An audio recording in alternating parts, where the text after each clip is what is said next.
that situated? Do you want me to move the Tennis Canada? It's okay. For free.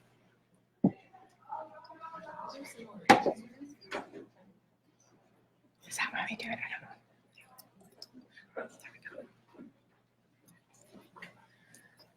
So it's breaking in your car.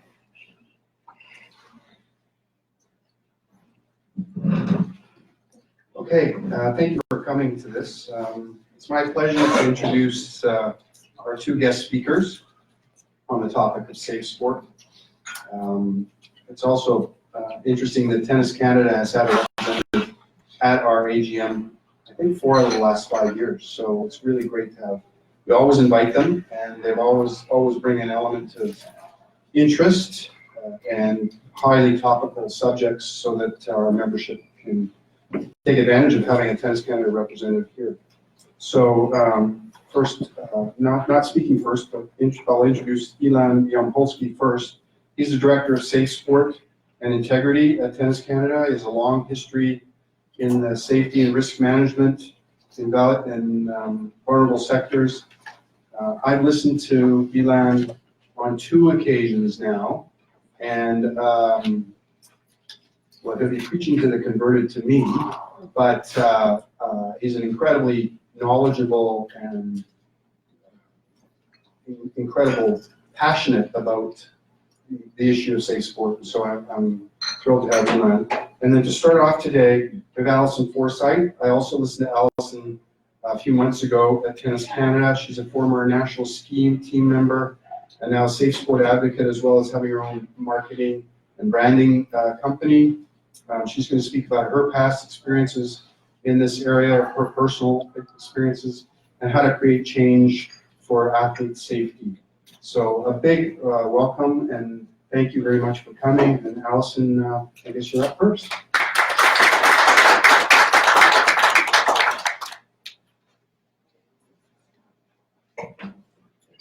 Good afternoon, everyone. Thank you very much for having me, Mark. Thank you, Tennis BC, Tennis Canada. I always say a room with 20 very passionate, involved people is better than a room with 200 that don't care. So thank you very much for staying and being committed to what I truly believe, and I know Ilan truly believes, one of the major prevalent issues affecting sport today in Canada. As I mentioned, my name is Allison. I am going to just start by introducing myself and then I'll dive in.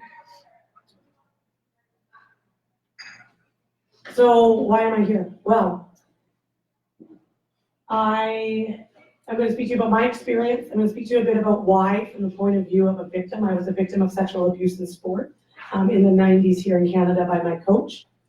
I want to speak to you a bit about the prevalence of the issue. I know Ilan's going to go into this even more in more depth moving forward. The current safe sport landscape in Canada. I've had the great, fortune at this point to be recruited to many different boards and committees as an athlete advocate and what I call an experiential expert to support the movement that is happening around safe sport in our country. And then also the challenges with that landscape. We'll be taking questions at the end together. So I will be speaking to you for about 20, 25 minutes. And then Ilan's going to come up and speak and then we'll take some questions from the group, okay? So a little bit about me. I am born and raised in Vancouver Island. I currently live in Toronto. I've lost my voice. I've been flying around the US and Canada over the last week for work. But it was very lovely to arrive back here in Vancouver this morning to sunshine. So I'm originally from Nanaimo on Vancouver Island. I grew up skiing there at Mount Washington. I then moved to Whistler when I was 14 years of age. I actually left home at the time, left my parents, moved into a condominium, and skied. I was on the national team for about 11 years, raced the World Cup almost exclusively during that time. I represented Canada at 2 Olympic Games, 2002 in Salt Lake City, and 2006 in Torino. A little bit of stats, I'm a 5-time World Cup medalist, 8-time Canadian champion, and bronze medalist at the World Championships. And so I had a very successful career. And with that, I want to give a little bit of pause. Because something I really want you to think about almost right away is this notion that when an athlete is successful, it means that they are happy. A lot of people think that success equals happiness. I can tell you that, which I will go into now, the experience that I had with sexual abuse personally in sport is a very traumatic one. It was also one that drove me to succeed. So if I can leave you with one thing right at the very beginning, that little nugget, Just because an athlete is successful and maybe has a smile on their face, that does not mean that there isn't things and conditions lurking in the background that is affecting them daily. So in my case, I'll speak to you a little bit about my experience. Back it up. So when I speak about this, just so you know, I have had 20 years, it's been 20 years now, of trauma, working through it, counseling and therapy. And so you know that it is obviously a very emotional thing for me personally. One of the reasons why I'm very clear and confident and committed, the 3 C's I guess, to speaking to groups about it from a personal place is because the number one, I think, that thing that needs to happen in order to see the change that is needed is we need to not make talking about sexual abuse and harassment in sport a taboo topic. We need to put it on the agendas of our meetings. We need to put it on the front page of our policies, not hide it in the back. It is something that happens. It's very prevalent in sport all over Canada. And the number one thing that I can do is just speak about it openly and honestly to strangers, to people that are passionate about sport, so that they have a better understanding of what it actually feels like to go through the process of a sexual abuse circumstance in sport. So I was a victim of Bertrand Charest. You may have heard that name over the last few years in the media. He has had multiple victims. He is a predator, a pedophile, a sociopath, a narcissist. What happened is in the 1990s in Canada, he was coaching young women in sport, unreprimanded, even though the rumor mill was churning. He coached young women in sport in the club level system in Quebec. He then went on to Quebec ski team, where he actually have now learned was never accepted onto the ski team as a coach because of the rumors about him, which obviously I did not know, or we did not know at the time. In that conversation, there was athletes that chose to stay with him off of the provincial team and be privately coached by him, of which at least 3 of those were victims of his, underage victims between the age of 13 and 16 at the time. He was then hired onto the national ski team to coach 10 women, including myself, who were underage athletes, and we were on the national junior ski team. These were the years 1996 to 1998. I do not need to color it up with details necessarily. However, if you want to speak to me privately after, I am very open about the circumstances of what actually occurred for me. What I want you also to recognize and know is that I have what I call 2 traumatic experiences in this circumstance. One was the trauma of actually being with him and being a victim of sexual abuse, coercion, and manipulation. And the second is based on a fear of retribution, guilt, shame, and some of the topics I will speak about today. Nothing happened to him. He was allowed to quit his position with the ski team. There was a circumstance where, and I'm openly talking about this now, it was swept under the rug. Nobody wanted to talk about it. Nobody brought forward what we all knew was happening. He was quite literally sexually abusing 3 girls out of 10 at the same time on this team, and we were traveling around the world together. None of us knew that this was happening to each other, which just goes to show you one thing that a predator is. They are usually very, very intelligent. They also are the last person that you think they will be. I've just been educated on, the latest case coming out of the Burnaby Winter Club here in Vancouver. I'll go into a little bit of stats around the prevalence, but just know that this is not somebody that you think it will be in your organization. So what I want to talk to you about first, as far as things I believe from my experience that can really support you, your clubs. I don't know the audience in the room today, whether you're a parent, a member, a club, part of the provincial organization, the national organization. To be honest, it doesn't really matter. Because at the end of the day, every single thing I'm going to share with you will help you as human beings and help you change the face of sport in our country when it comes to this issue. So, 4 main things I want to speak about to start with. I want to speak to you about a bit of the mindset of an athlete. Now, none of this is going to be surprising to any of you, but what this is from my point of view, very much why sport is a very conducive environment for this to happen. Okay, so first, the mindset of an athlete.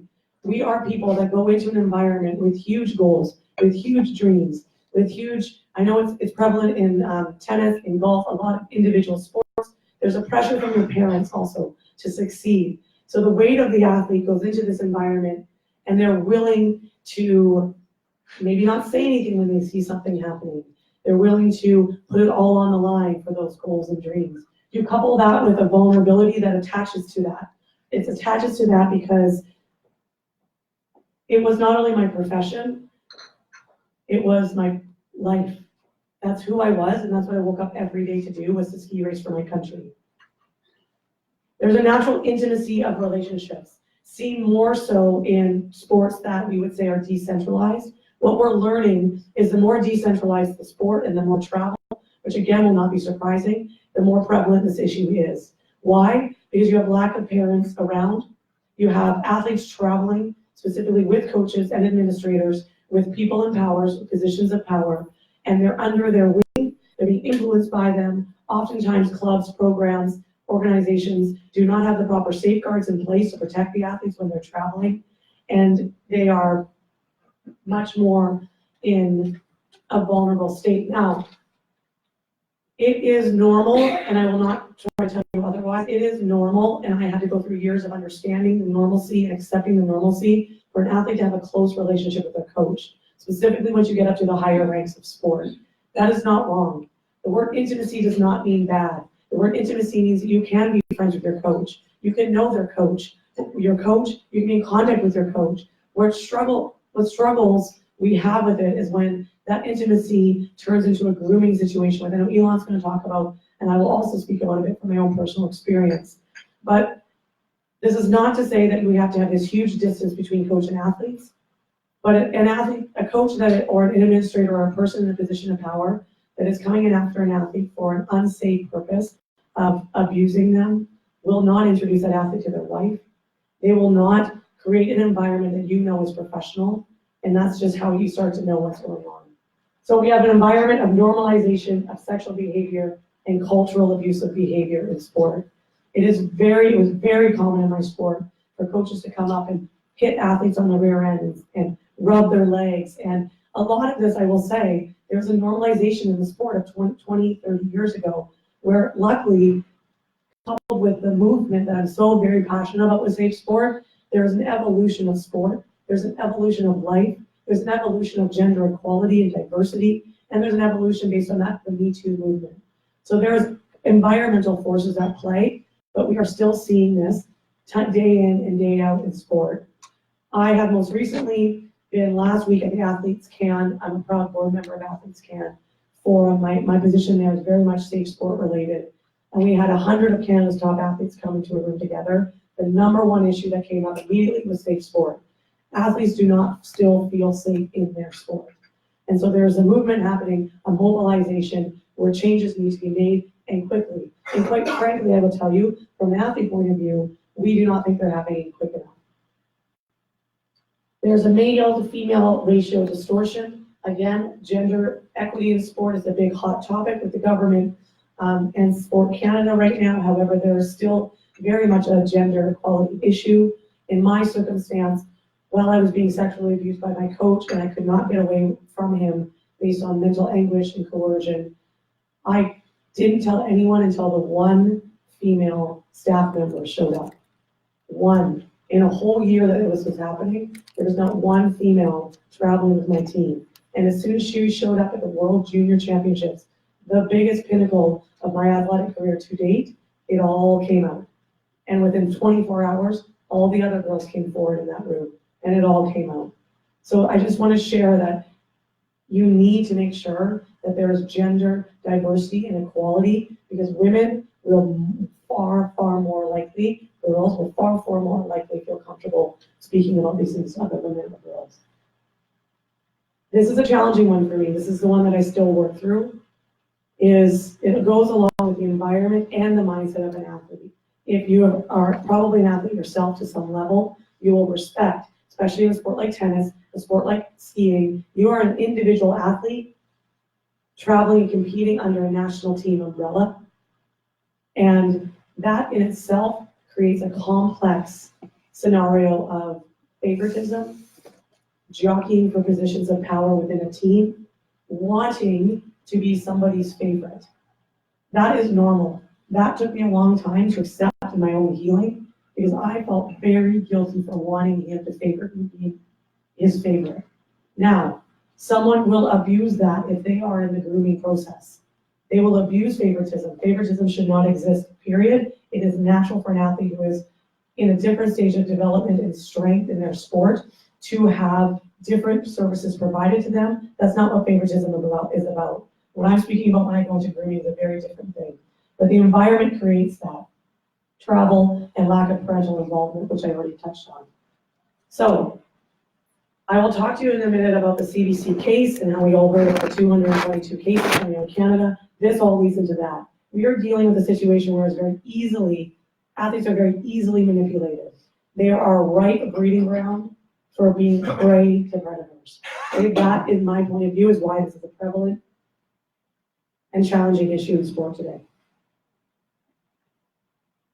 I just want to speak from my point of view. I know Ilan talks a bit about grooming, which is amazing because it is a very complicated subject, and I'll talk about it a bit more when I get into the Universal Code of Conduct.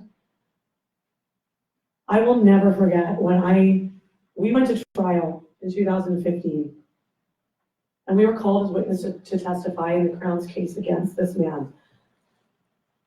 What I'm also advocating for now with athletes is gathering evidence, and here's why. If it was not for the fact that he had kept a trophy case of evidence in his house, because this is 20 years ago, there was no texting, there was no emailing, we were writing letters, postcards.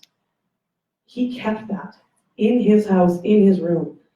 So when Geneviève Simard, in all her bravery, who had never come forward as one of his victims until 2015, saw him coaching again, he skied by her and he said, "Hey, it's good to be back."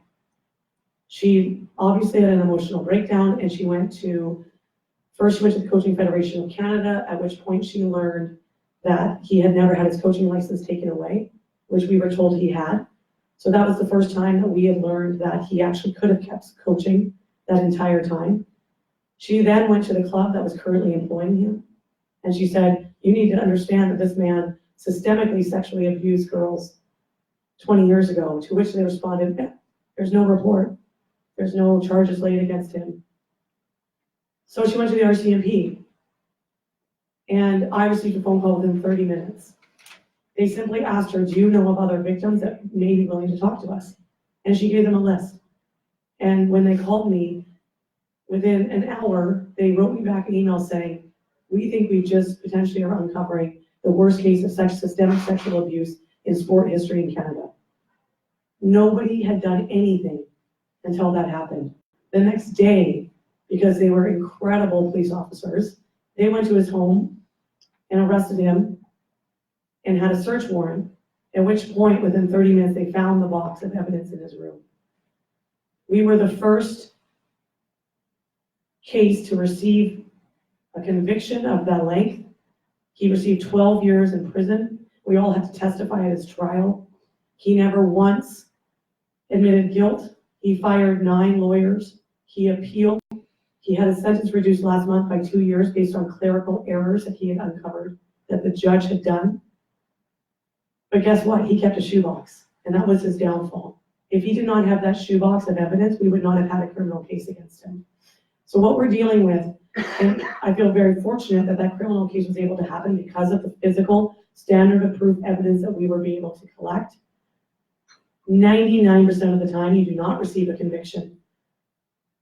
Further to that, you don't even have a criminal case unless the physical evidence is there.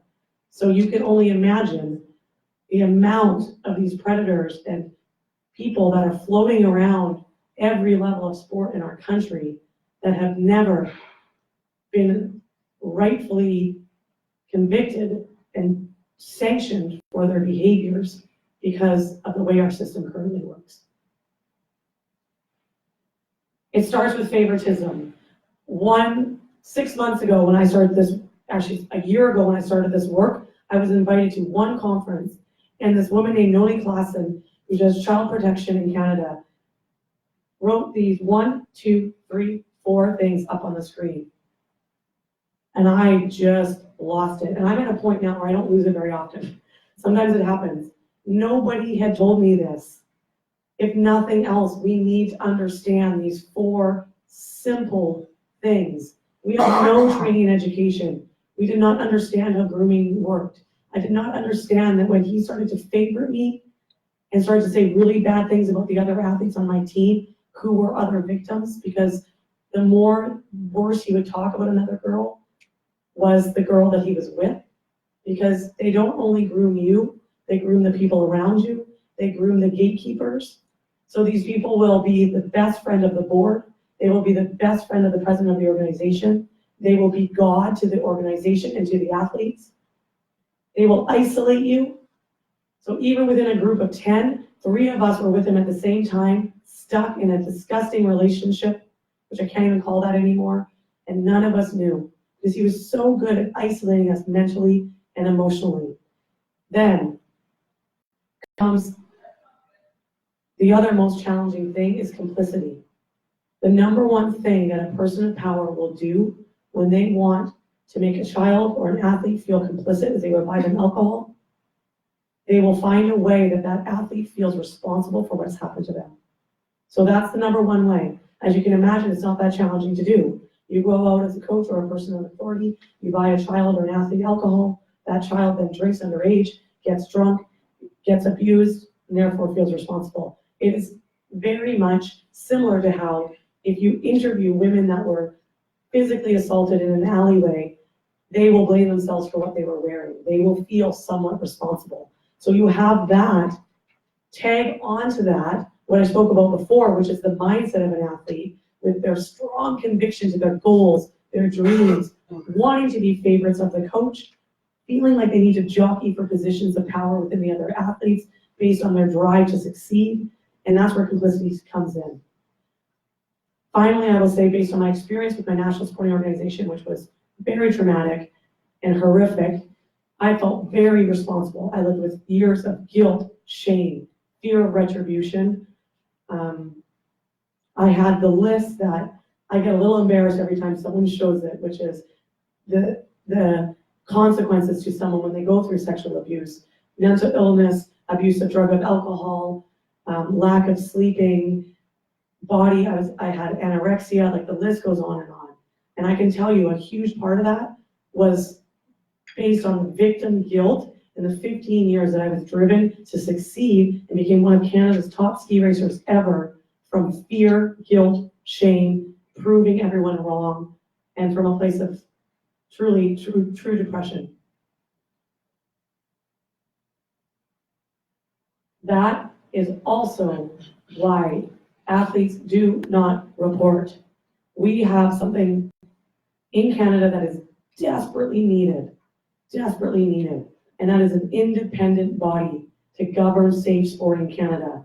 If I put all 300 national team athletes in this room right now that I've spoken to about this, if I tagged on all the soccer players that were victims in Vancouver that I'm now mentoring through that case, the number one thing that you will hear is we do not trust telling our organizations that this is happening to us.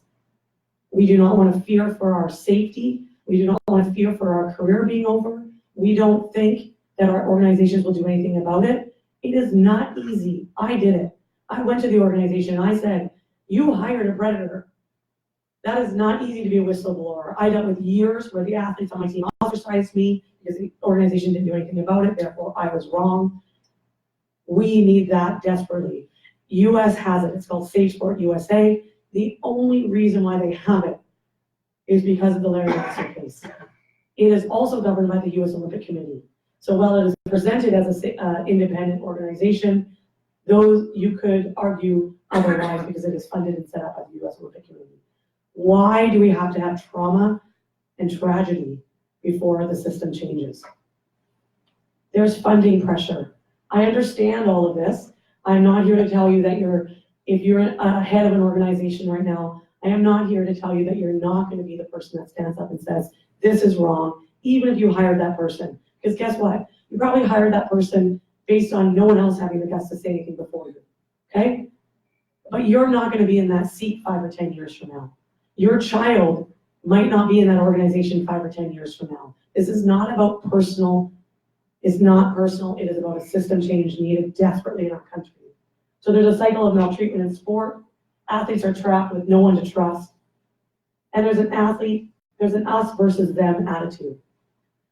One thing I'll say before I move on is I want you also to broaden the scope of what we're speaking about, because what I'm going to talk about next will force that to happen. Sexual abuse and sexual harassment, for lack of a better term, is a hot topic right now. Safesport is a buzzword because the media jumps on it.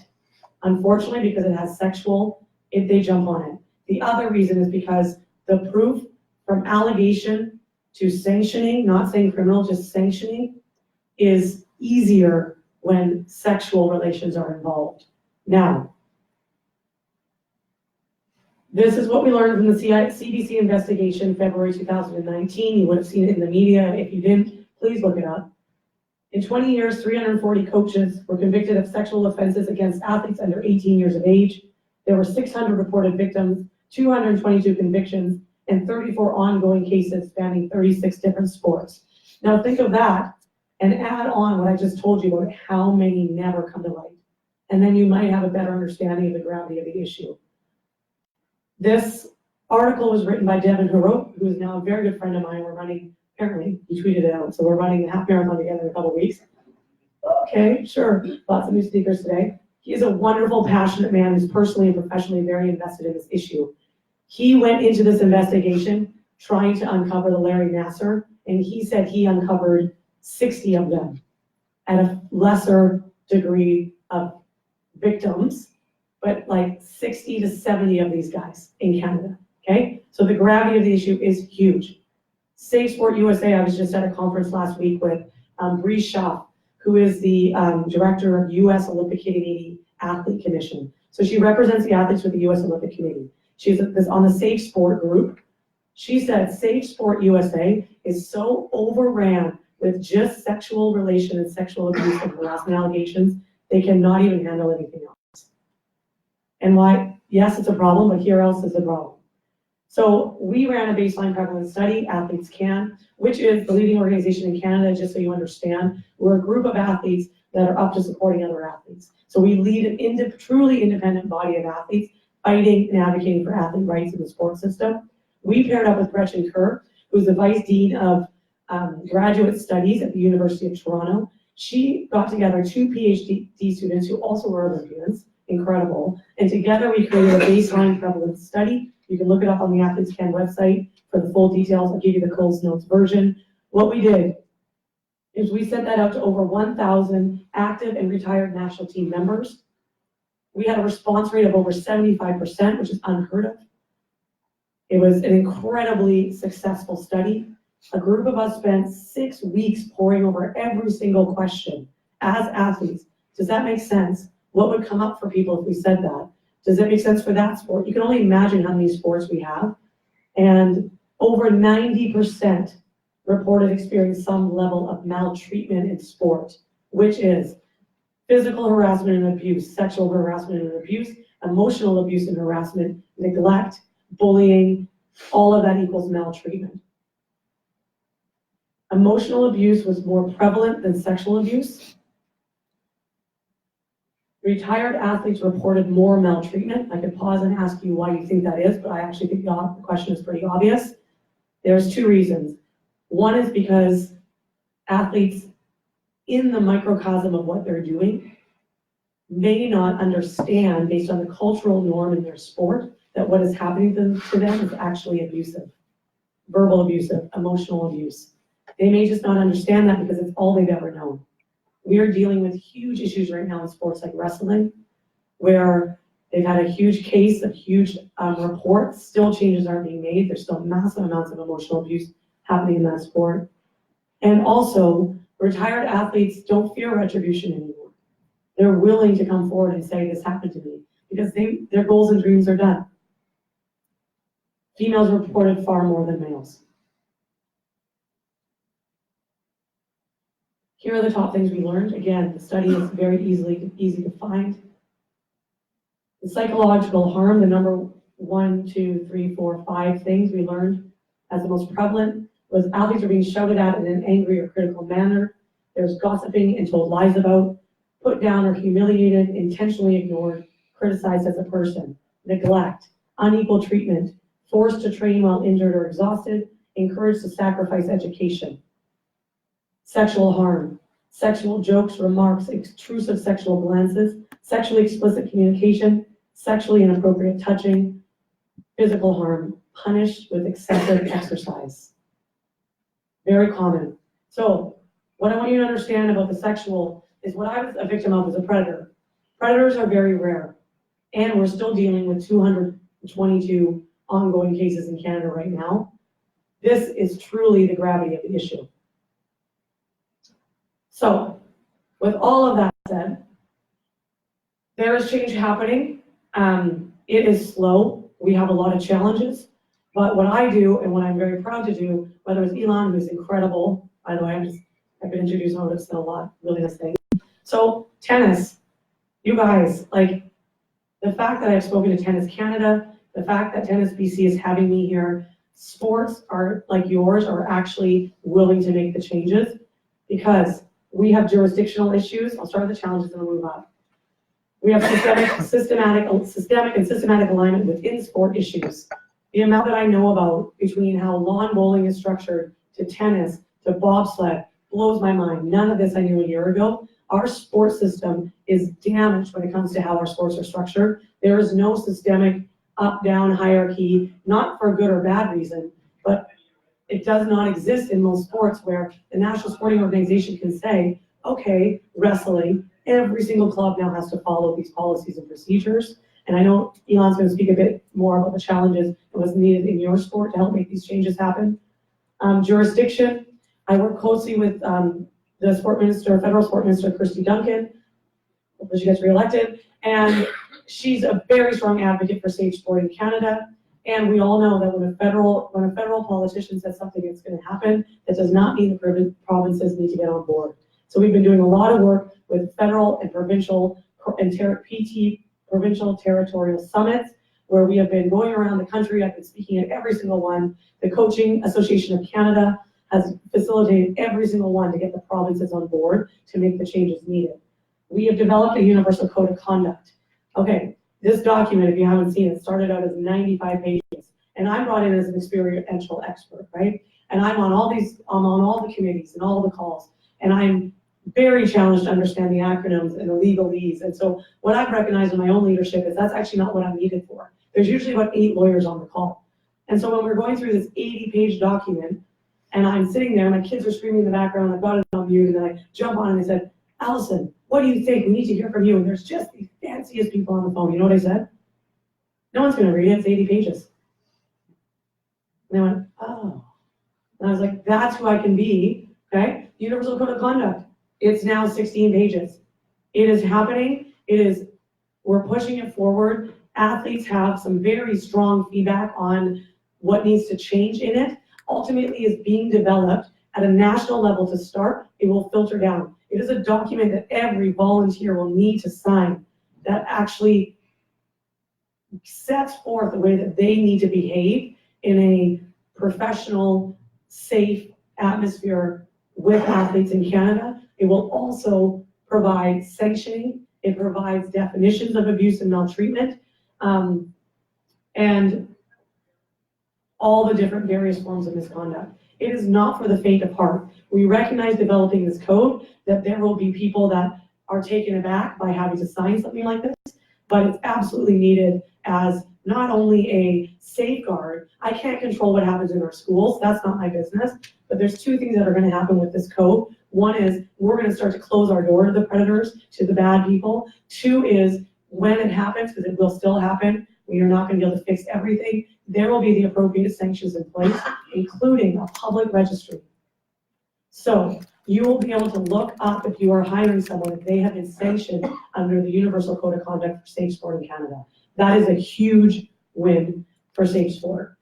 We had a national summit where we put forward our recommendations to 200 of national sporting organizations in Canada. Ilan was there. Independent body. We are now in a place truly where we are going to fight as an athlete body to see that happen, because we are very discouraged with the amount of time and what we're hearing as it might not happen, and more of a piecemeal approach will be taken. Ilan, are you going to go into the landscape of what actually is happening right now with investigations? Okay.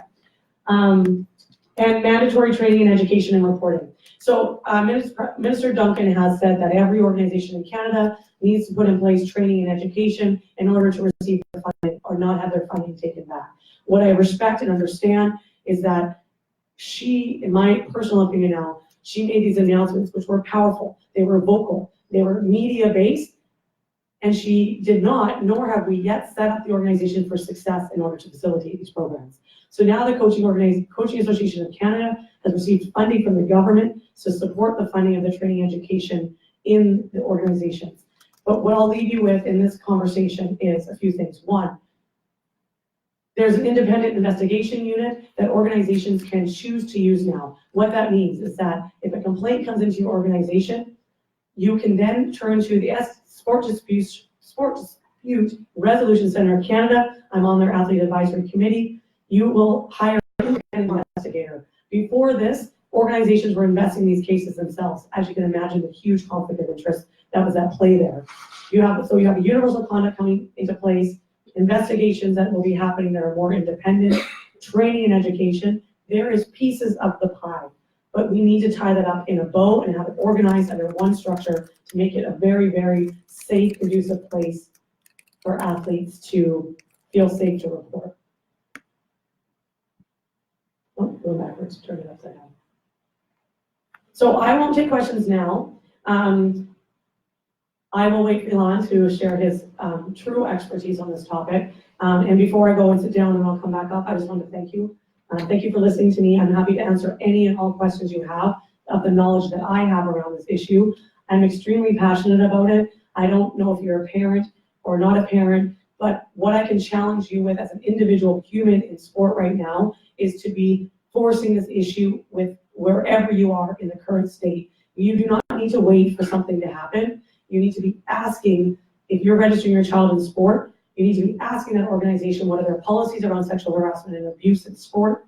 You do not want to put your child into a sport that they cannot prove to you if they have the rule of two, their travel policies. How are they keeping your athletes safe? Guess what? Parents are getting smart. You will not have tennis BC if you don't, and you are, jump on board, because parents will not be putting, if I have anything to say about it, parents will not be putting their children into unsafe sports in the very near future, based on the changes that we're trying to put into place. So just please consider that, and I thank you very much for your time, and I'll pass it over to Ilan. Thank you.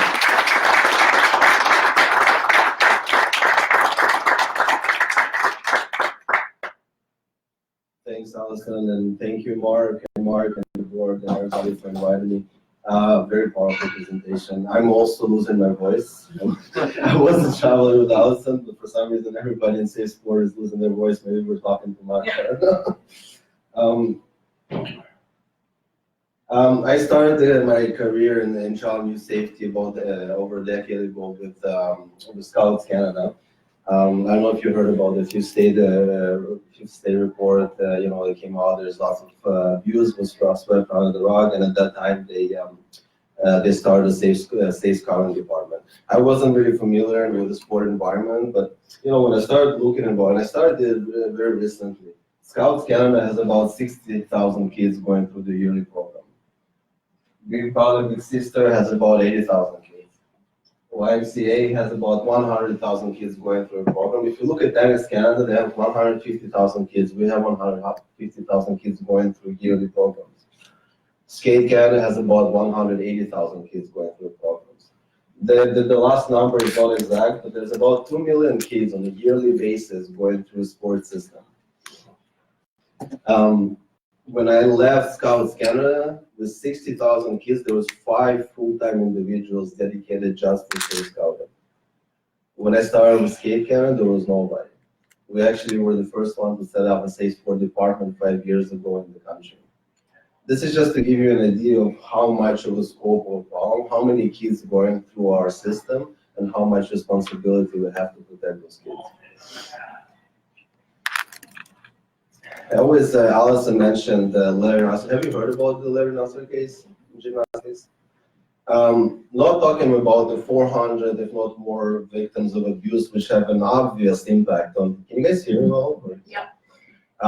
Which have obvious impact on their lives. Let's talk about the organization for a second. The organization had to replace their board of directors 3 times. They had to replace their executives and CEOs 4 times. They're still looking for a new CEO right now.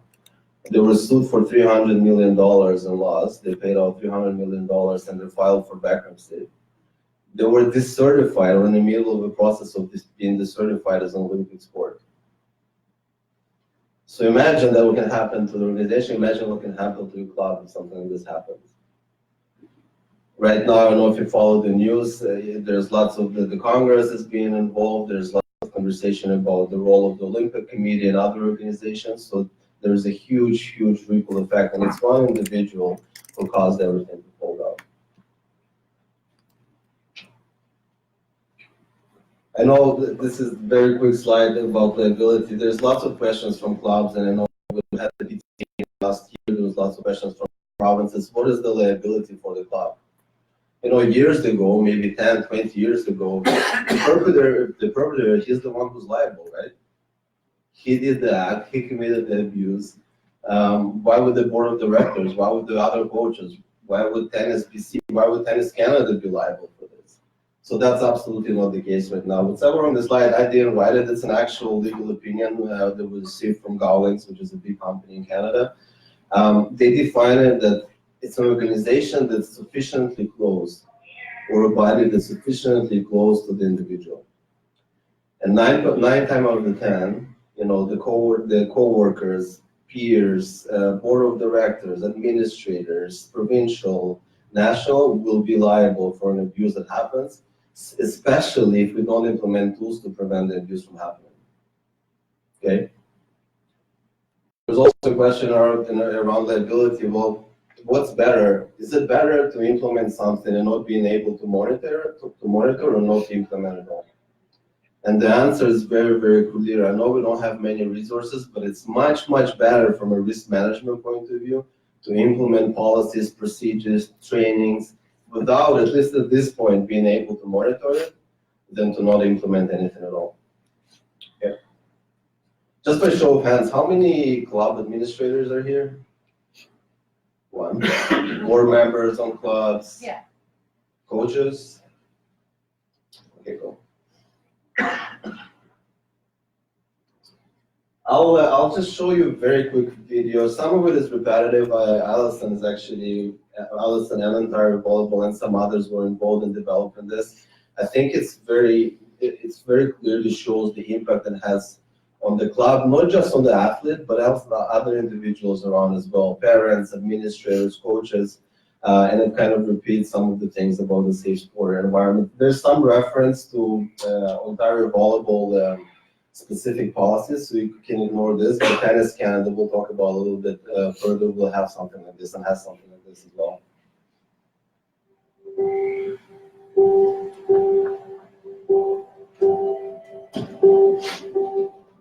When the news came out for me, I couldn't believe it. This is something that you hear and you read about and you see on TV or you see a documentary of, and this is happening in our city, to our town, to our team, and now to a player on this team. Unbelievable. You should have seen the faces of the girls. It was devastating to them. It was the saddest thing I've ever attended. The emotion of looking at these innocent girls sitting there and seeing all of the trust that they had placed in this man and as a team, and the parents, it was like a funeral. Their faces were stark white. No one could understand why this would have happened. It was awful. It was terrible.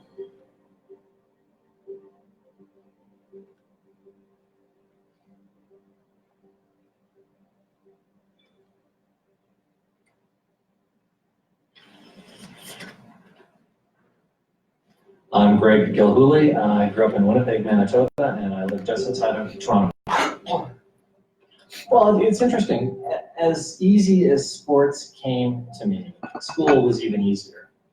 Life just came easy. So from the outside, I looked like I was a success, but on the inside, things were very different. Well, Graham James was a larger-than-life figure in Winnipeg hockey circles. Graham James. When I talked to Graham, he was incredibly nice. he was incredibly supportive. This is the first time I'm talking to Graham. He said very good things about me as a person and me as a hockey player. And he said that he'd been watching me for a while and that when we get back to Winnipeg, we should get together. And he said, but don't tell your coaches, don't tell your parents. He didn't want, he said, my coaches to think that someone was interfering in my hockey development or were with their team. And he didn't want my dad to know because it would make its way back to my coaches.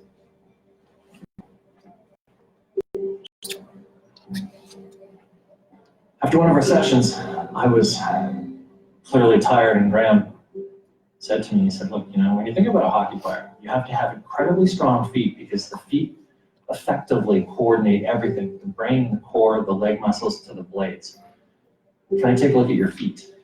And he took a look at them, and he liked what he saw.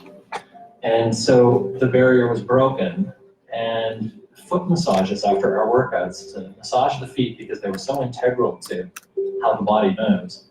Graham started massaging my feet after our workouts. How did my life change? It got really bad. I would try to explain to myself why I kept going back to him.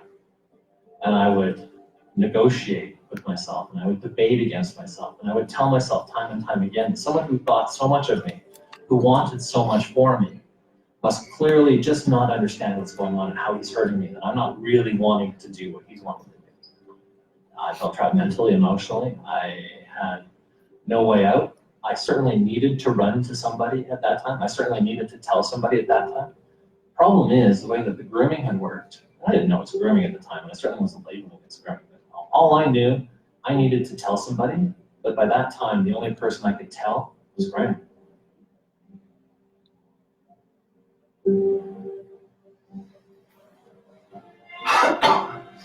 My name is Allison Forsyth. I'm currently from Oakville, Ontario, originally from Vancouver Island, BC.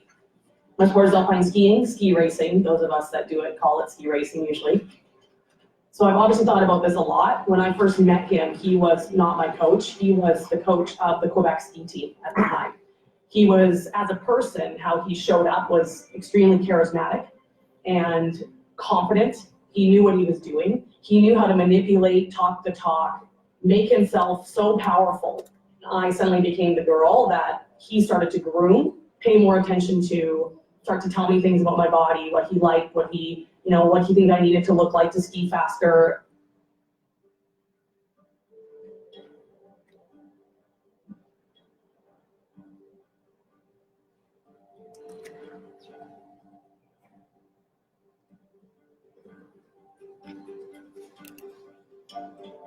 So there's promises you make if you stay with an abuser that are made to you that makes you feel, I felt complicit in it, like I felt responsible. And then there's the other side of what's going to happen to me if I don't stay with this person. He threatened to commit suicide. He said his family was going to kill him. I know now it sounds weird to say like my dad's going to kill me, but at the time I believed it. I tried to get away from him so many times that it became easier in my brain to stay with him than to leave.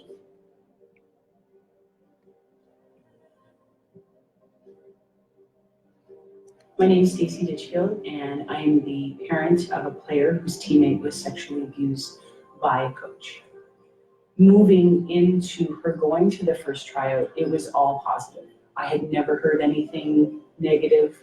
There were many promises that were made to her by this coach, just beginning with, if you continue training, if you continue developing, if you stick with me, I will be able to give you exposure to the NCAA coaches. So the promises of what was going to happen in the years to come was always set at the forefront. It's a myth if people feel like athletes tell their parents everything. It is a myth. I was 14, 15 when I left home. I felt like I grew up overnight. To be honest, for me, the last people I would have told would have been my parents, because I feel like I didn't want to let them down.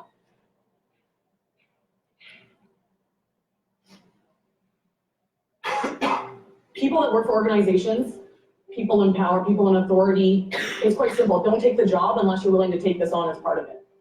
Don't work for an organization that is in the sporting world, that deals with children, that deals with athletes who are representing your country, and not be willing to do everything it takes to protect them and create a safe sport environment for them.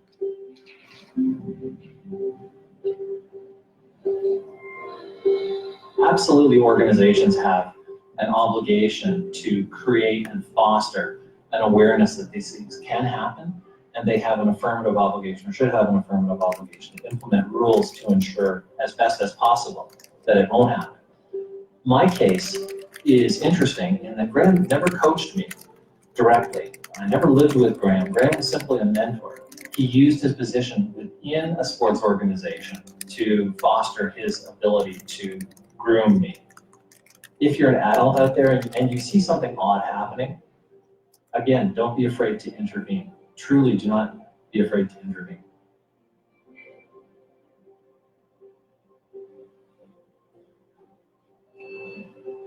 So the rule of two is very simple, and a lot of people may think that, well, that doesn't prevent a coach from texting an athlete.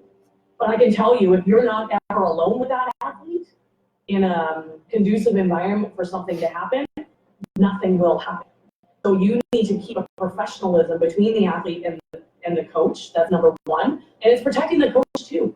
That's the thing, is people think the rule of two is about the athlete. Coaches need to figure out the rule of two is to protect them as well. A lot of these coaches aren't paid. They do it because they love it. And now they've been grouped into this one bad incident. So for the rule of two, it protects them and it allows them to be themselves and it allows them to develop those players in a safe environment. And proactively moving forward, everybody should be aware of it. All three of my children are going to go through sport, and I was sexually abused in the sports system. Because I have an awareness, I have a commitment to keeping them safe. I still have trust in coaches. I'm just smarter. I'm smarter in that I ask critical questions. I don't put my child into a sport that I don't know there's trust. As I mentioned, as an athlete, as a coach, as an administrator, take this stuff seriously. I would have given back every medal I ever won to have prevented this from happening to me. You have it all, like have everything, you know? So kids don't want to win that bad. And we need to understand that they don't want to win that bad to have this kind of stuff happen to them. This is not about sport and about anyone. It's not about you, whoever you are watching this video, whether you're an athlete, a coach, an administrator. It's about a change in the system so that we don't have to feel like we can't say anything. Like, this is about humanity. It's not about sport.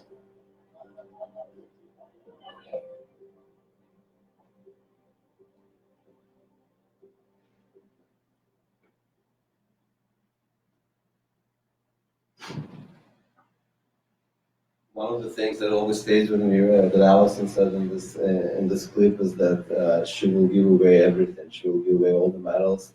And I spoke to so many victims of abuse, and the exact same thing I'm hearing from every single person. And I spoke to Sheldon. Sheldon, you know, he achieved the dream. He was an NHL player. He was making millions of dollars. He was driving Ferraris. He has cars. He would give everything away for this not to happen to him. So that, I think that's a very, very powerful message, and sometimes we forget, because in sport we're very goal-oriented, you know, medals, trophies, cups. Kids just want happiness, you know, kids want to be safe, so it's important to remember. I'll just briefly go through it. I want to leave some time for questions. There's generally when we talk about child abuse, we're talking about physical, emotional, sexual abuse, and Allison covers some of this. I mean, Safesport is more than that. We're dressed in. It doesn't have to be necessarily minor. I think that's a big issue. That's the cancer that's happening in the world right now. But there's harassment, there's bullying, there's physical abuse, adults on adults, kids on kids. We're concentrating today on child abuse, but in terms of what we do in Tennis Canada, there's much more than that. Physical abuse, you know, hitting, slapping, shaking, pinching, punching, none of it is acceptable. It doesn't have to be a fight. You don't have to punch somebody for it to be a physical abuse. Negative punishment means a physical abuse. Asking somebody to run 10 miles when it's not necessary to 10 kilometers is a physical abuse. In Skate Canada, I've seen cases when the coach is dragging a person by the hair from the ice, hitting them in their shins with their skates. You know, in tennis, things like taking a ball and hitting somebody in their back. Absolutely physical abuse. Emotional, verbal attacks on child, insult, humiliation, rejection, cyberbullying is a huge one nowadays. You know, any type of social media communication, even texting. I don't believe I had so many questions, so many cases when I was investigating or reviewing, and there would be inappropriate communication between a coach and a minor. And the answer from them was always, well, I need to communicate with them. I need to send them texts, I need to make appointments, I need to make, I need to figure out payments. Just don't text the minor. Don't text them. Work with their parents. Work when their parents are there. One of the things you spoke about, the rule of two, there's organizations, if you absolutely have to do it, organizations are implementing the rule of two for social media and texting as well. If you must text somebody, make sure another adult is on the text. If you must send a Facebook message to somebody, make sure there's another, make sure it's an open group with parents, with other individuals in that group. Sexual abuse, again, doesn't have to be necessarily the actual sexual act. It can be many things, and I know Allison have covered some of them. Verbal pressure for sex, sexual exploitation, sharing pornography, any of those can be constituted as sexual abuse. Most sexual abuse is committed by somebody that the child or parent know. What did our parents tell us when we were young? Stranger danger is what I remember. I remember the ice cream truck. I remember the white van type of thing, the person jumping from the bushes. The CEO of Coaching Association of Canada, Lorraine, when she does a presentation, she shows the picture of Bernard Charette. I don't know if you've seen her presentation. And her point is, he looks like a very nice looking dressed guy. And that's not the image that you think the abuser is. This is not the image we have in our head. So it's very important to remember that only 5% of individuals are strangers. 95% of the individuals, the children or the parents know. It's somebody from your immediate environment. It can be your peer, it can be somebody, it can be somebody from the family, it can be a relative. It's also very important to note that our job in the sport environment, sometimes the kids are coming to sports and this is the most comfortable place for them. They might experience, you're not the subject matter experts. I'm not asking you to identify, I'm not asking you to deal with this, I'm not asking you to investigate it. All I'm asking from you, if you have a gut feeling that something is happening in the sport environment or outside, just report it. Report.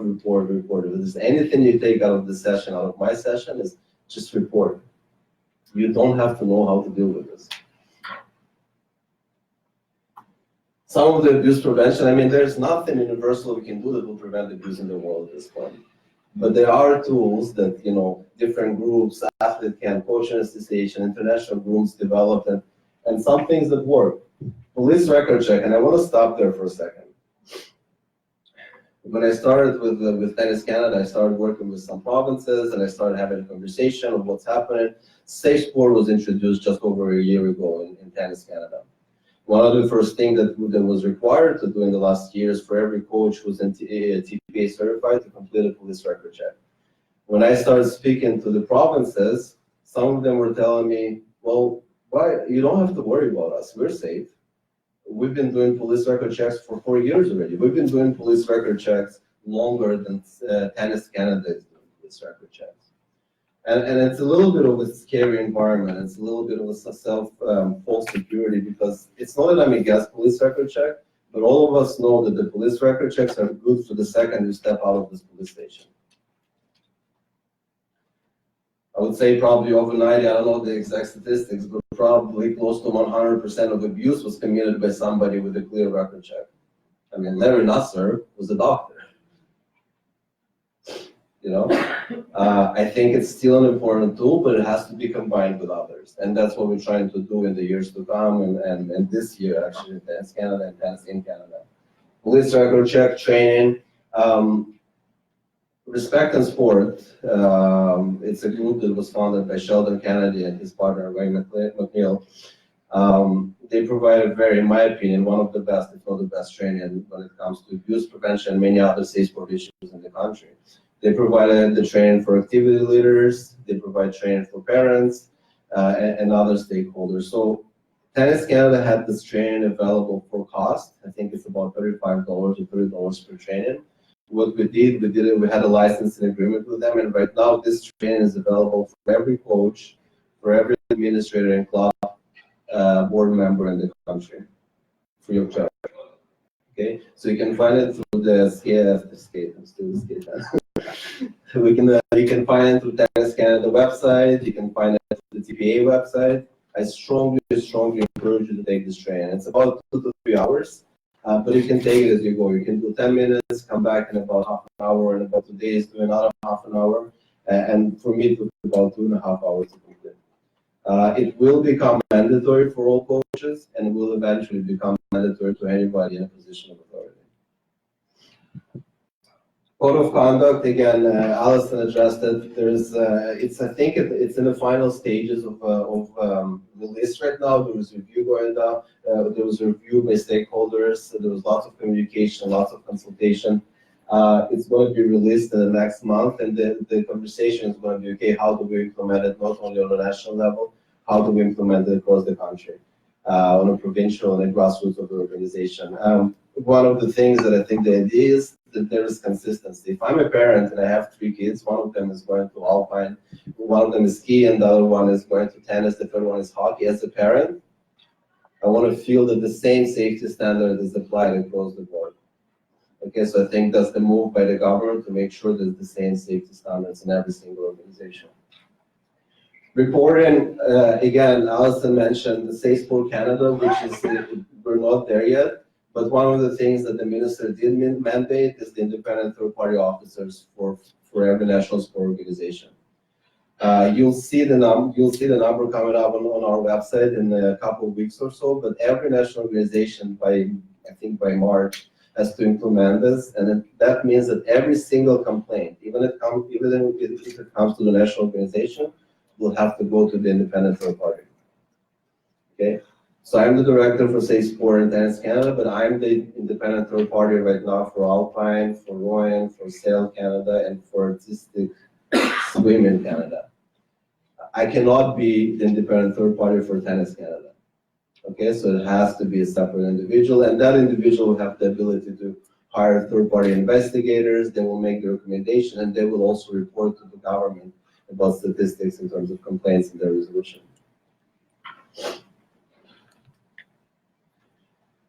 Have you heard of grooming before? Other than half an hour ago when Allison said it. So grooming, again, we can have a whole session on this, but in a nutshell, it's a process of from the beginning until the actual abuse happens, from the identification, from meeting the child, from meeting the individual until the abuse happens. One thing that was mentioned before, and I found out in Scouts Canada the first time, which I didn't realize, which is very important, it's grooming. It's not just grooming the child. It's grooming everybody around this individual.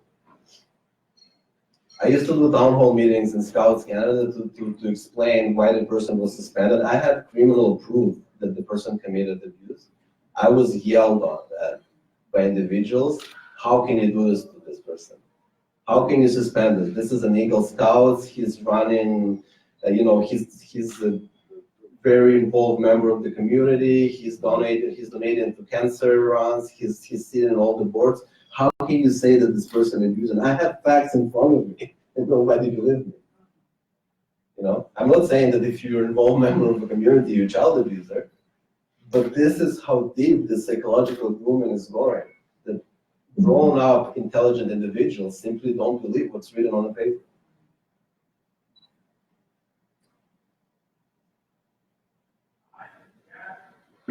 Have you watched Criminal Minds?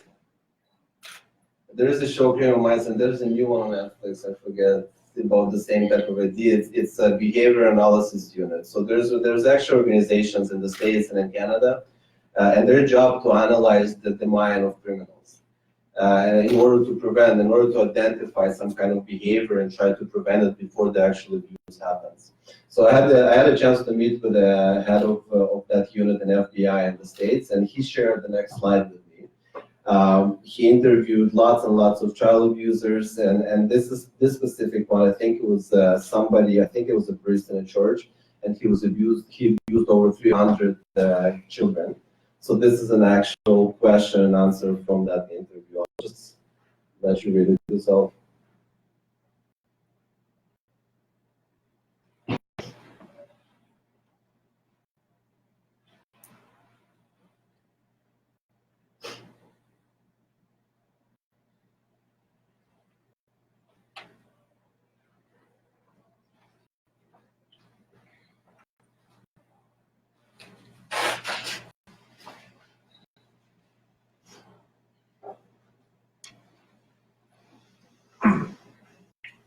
Allison mentioned her presentation about predators. This is the mind of a predator. Okay, and the interesting thing about predators is they're always going for the weakest links. So for you, think about, be a little bit selfish right now. If you have 3 clubs in the same neighborhood, if one club is implementing Safesport policies, the predator will go to the next club. If we're all across Canada implement very strong Safesport policies, that's our only way to try and eliminate this type of behavior. Reporting, again, I mentioned before, we all must report. First of all, when it comes to child abuse, you have the legal duty to report. You have the ability to report to the independent third party. And if we don't have reports, we can't do anything. We have a very difficult task in front of us, because if the abuse happened already, we failed in our job. There's criminal matters, and Allison talked about the law, what happened in her case, but criminal, it's pretty much straightforward at this point. Like, if we find out that somebody was raped, if somebody will report it to the police, and they'll take it through the process. Our job, we don't have this minority crystal ball type of technology, or a minority report technology, to identify what's going to happen in a couple of years, in a couple of weeks, in a couple of months. So we have the difficult job of prevent the abuse from happening before it actually happens. And the only way to do it is to report. I'll give you a very quick case that, without actually going into details. There was a coach, an athlete who's 14 years old at the time. She complained that her coach, who was 34, was sexually harassing her. What I did at the time, I suspended the coach. We had a policy in organizations called suspend first, investigate later. If you feel there's risk for other athletes, you suspend the individual right away, you report it to the police. Police is doing their thing, and then once their investigation is completed, based on what it is, if there's criminal charges, let's say if the person goes to jail, it's no brainer for us. If there is no criminal charges, then it comes to us. So all we had from that person is 120 pages of Facebook communication that took place between 12 a.m. and 5 a.m. Okay, that's a 14 years old and a 34 years old. And we had 5 poems. He was writing poems. We had 5 poems that he was sending to her for her review or feedback. And the name of one of the poems was Boner. Okay. Police took the information. Some police work with us, some not. In this case, the officer, the detective, was really good. He was working with me. We were continuously talking. He was updating me about the investigation. He called me after, I think it was about 4 or 5 weeks. He interviewed everybody, interviewed the coach, interviewed her, interviewed witnesses. He called me and told me, listen, there's not going to be criminal charges. There's not going to be criminal charges. We cannot, there's not enough here to pursue to court. The other thing he told me is, between you and I, and remember this, between you and I, this person should absolutely not be teaching or coaching kids. I cannot tell you this on paper. I cannot tell you, like, can you imagine the absurd of the situation? We have all this information. The police officer, the police department is not telling you formally that this person should not be around kids because of some privacy concerns or some legality disorder. So this is where it comes to us. So this is why I need the reporting. So they didn't charge criminally, but we are not working on a criminal standard. This coach called me five minutes later after the police. He said, "I'm clear. When can I go back to coaching?"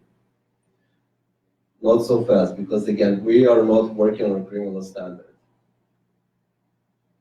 Okay, and that's why reporting is so important for us. We need to create a story. We need to understand what's happening out there.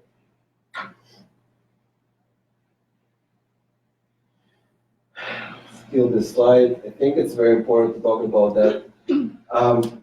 One of the first things that I did when I came to Tennis Canada is kind of to do gap analysis of what's happening in our organization against the best practice in others.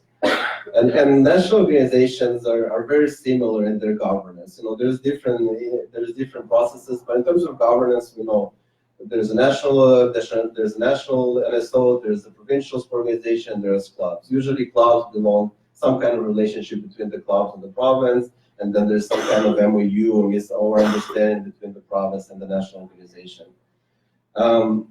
One of the first things that jumped out at me when I did the analysis is that I realized there is no mandatory requirement to hire certified coaches in tennis. We have TPA, which I learned what it is very fast after I started. But compare, for instance, when I came from Skate Canada. Skate Canada has about 2,000 coaches across the country. They have about 6,000 coaches. There's no single coach in the club that is not certified and did not go through Safesport screening with Skate Canada. So one of the first things I did, I connected with all the presidents, I connected with all the ADs, and I think everybody was on board, but everybody clearly identified challenges in terms of, okay, what do you want from us? There's no resources to do this. Lots of the smaller clubs, especially the outdoor clubs, you know, there's individuals who are volunteers, there's students who are working there for 2 months, they're getting paid, if that, $2,000, and you're asking me to send them for a 6-day course and pay $600 for this individual, so most likely is not going to come back next year and teach again. So the job that I started 5 months ago, which is weird, it feels like I'm here for 2 years already, but in the last 5 months, what we did, and it was a very monumental moment at the PDA meeting in June, is first of all, everybody anonymously agreed to that, conditionally to what we said we're going to deliver from Tennis Canada. And we're going to confirm the exact details with the PTAs, with all the provinces in November, but our commitment was, first of all, subsidize further the TPA requirement for certification, for clubs that require it. And then our commitment was also to create a new level of TPA membership that's going to take, most of it is going to be online, it's going to take 1 day to complete. Okay, again, we'll communicate a better plan in November, but the idea is no club should have TPA, non-TPA certified coaches because it costs too much. That's what we budget for. No club should not have it just because it's a remote area or we'll come to you, we'll do this. So I am budgeting from a Safesport point of view on a national level just to make sure that this happens. So the commitment from a PTA level, and again, we're working on it, that by June 30th, 2020, every single coach in outdoor and indoor club is going to have TPA certification. And the TPA certification, for me, at least this 1-day course, it will still include every single Safesport component as any level of certification or TPA. Okay. Allison, we're going to invite you back. Any questions, guys? Now that I depressed you all. Sorry, what was that course that you had said is on the TC or TPA website? That was Respect and Sport. Respect and Sport. Thank you. Yeah, Respect and Sport Activity Leader. There's several modules there. The one that's free right now is Respect and Sport Activity Leader. Thank you very much for the presentation. I'm now the past president of Tennis BC, but I was part of the meetings with the council of provinces, with all the other provincial bodies with Tennis Canada. So I'm really learning a lot about this subject. And the thing that you talk about gaps is something that I can't really get my head around is how are we protecting, or how will Tennis Canada help protect the children up there on the public courts with the coaches that just put up a sign or on Kijiji or something and that's outside of the TPA? How is Tennis Canada, the national body, going to help support operations like Tennis BC promote that this is a safe environment within our member clubs? It's a great question, and that's something. So right now there's a staggered approach, right? We're starting from the obvious and kind of moving forward to non-member clubs, public courts. I think some of the things that you mentioned is exactly what we're trying to do, is help you first of all from communication point of view. So any type of material you require, any type of signs, boards, whatever it is, help you from a subject matter expert point of view. If there's any connection between you and the person behind the court, if you want to bring a Safesport session there, if you want to bring me there, if there's a group of them that want to get together and listen about their liability and why it's important, so investment into resources, and eventually working with those to make sure that they become part of our system as well. So obviously, we're not there yet.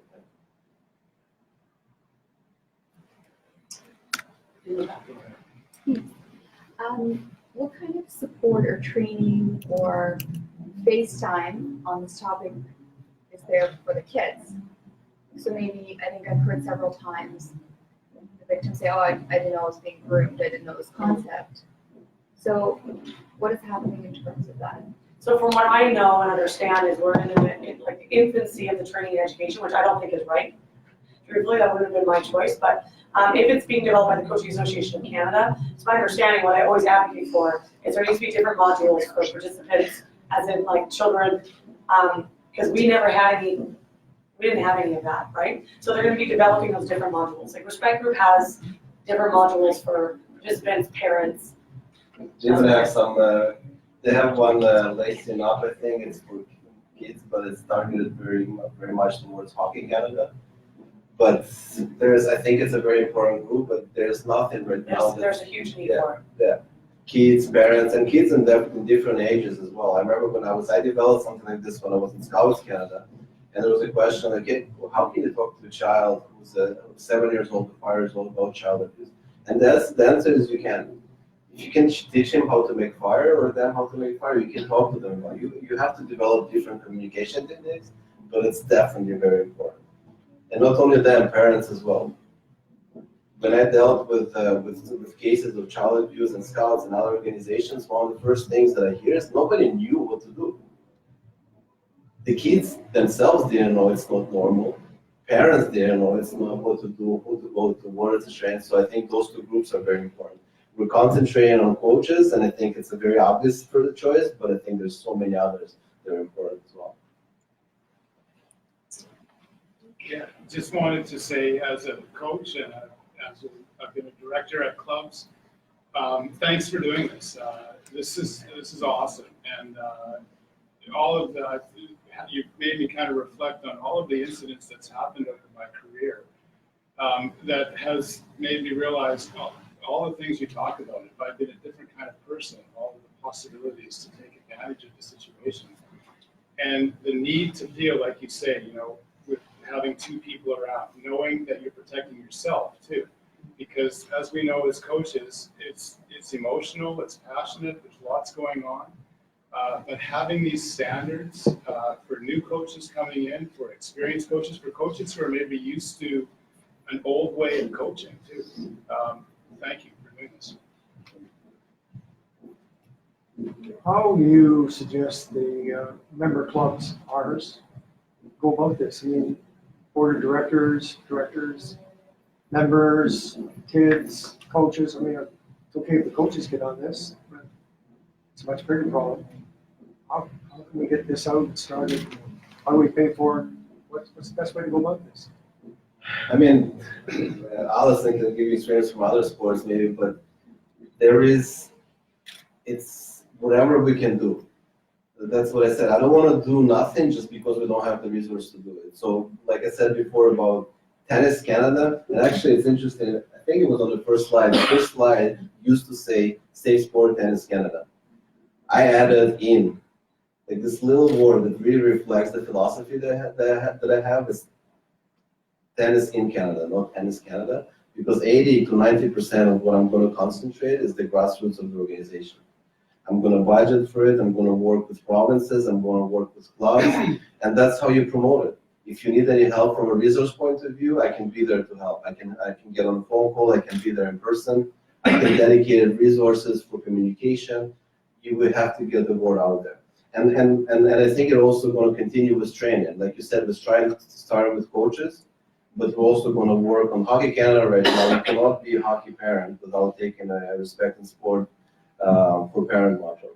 So we're going to educate the parents, we're going to educate the kids, and that's how we're going to help with the club. To me, the most exciting thing, I see the videos, I see you can get it online, you can do all this and that. But the best part is seeing that and having two people like you get the message across. But it's impossible to do that on a one-on-one basis. And There's it's nobody else trained. It's a little bit, it's not only, we're trying to do it as much as we can, and then it's good to do it in this setting. But it's also, I told Allison, I was at Royal Canada yesterday, here today. The unfortunate situation is not only that it's resource intense, but people are not staying for those sessions. You know? And that's when people already have the opportunity to get that, they simply don't understand at this point how important it is still. So I think it's our job to make sure that others understand that this is important. This is important, like marketing, like finance, like communication sessions. This is as important, if not more important. And something I would encourage you to do, so with Ontario Volleyball, because they had a pretty high-profile case, they didn't feel forced to make this a huge commitment for their organization, but they chose to, and they have very strong leaders there. So they've done a very good job of setting up their website. They did the video, they funded it, but my friend who did the video, she's a lawyer and her daughter plays volleyball, so I'm sure there was some support there. But there's a helpline, which I even myself failed to mention, that has now been put in place. We should make sure that they have that. So there's opportunities. If you have a website, you can do stuff. They just set up their website. There's a whole page on Safesport. You just do a WordPress site, you put it in with the helpline, you add any resources that you think parents could need. So I think it just really begins with your own advocacy if you're in a club. Because what I think people get stuck in is that we need to be given all these materials and tools. But at the end of the day, there's things you could be doing right now to just bring forth the conversation. Because if you have a predatory situation, they are looking. Trust me, they are looking at where the easy targets are. And even at the club level, you can be like, no, our doors are closed. We're standing behind Safesport. I can Skype in for calls. This is what I do. This is my passion, so I have no voice. So, That's a good idea. I was just posting something on Instagram, one room at a time, and one person at a time. I wish it was different. And ultimately, I hope that what trickles down from the top will eventually benefit all the levels. But I don't actually truly foresee that for 2 to 5 years. Yeah. And I always call it the paradigm shift. This is what we have to do until we create this paradigm shift of this becoming first. It's the paradigm shift created almost a butterfly effect. Somebody has to start the wave, and that is happening. Allison mentioned resources, and I actually forgot to mention it. We also have on Tennis Canada website. There's resources for Safesport. There's lots of organizations, and the number for Safesport reporting to the SDRCC investigation, consultation it's there as well. So there's lots of resources. So with the SDRCC, which can be used by any organization, if you have a complaint coming to your club and there's an official report and you're obligated to investigate, it's very expensive. You're not forced right now to use the SDRCC investigation unit. However, they are highly trained, even by myself as an experiential expert, and their prices are very, very less expensive than what you would pay. They've taken it on as almost like a pro bono. Investigations are very costly. Yeah, in the back of that. Would it be possible to receive this presentation deck and then maybe an executive summary of, some of those resource links and things like that? Yeah, absolutely. And also our contact. I didn't put that on there, but. Yeah, we share the presentation, so I guess you can. Yeah, so this presentation is posted on our website, tennisdc.org, and the latest blog post is about this workshop, so the slides are all there. And then I will also add your contact information and any other resources that you can send. I'll give the link to the website for Tennis Canada. Sounds good, yeah. And this video, this presentation has been recorded and it's on our Facebook page. The link is also on our website, so you can share that with your clubs and your coaches. I think we have 2 minutes left, so maybe. The party's starting. Yeah. Not to lighten the mood or anything, but I can feel it under my feet. I just really wanted to say that you openly sharing what happened to you is so important. Because we do shroud it in secrecy because there's so much shaming around this type of behavior. It's why people just get so automatically uncomfortable. It's bizarre how uncomfortable we are around it. So thank you for doing that because it's incredible. Thank you. Appreciate it. Appreciate it.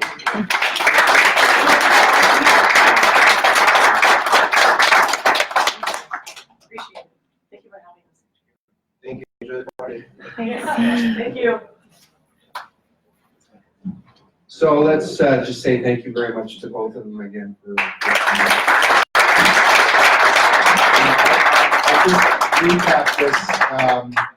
My third time listening to Ilan now, my second time listening to Allison.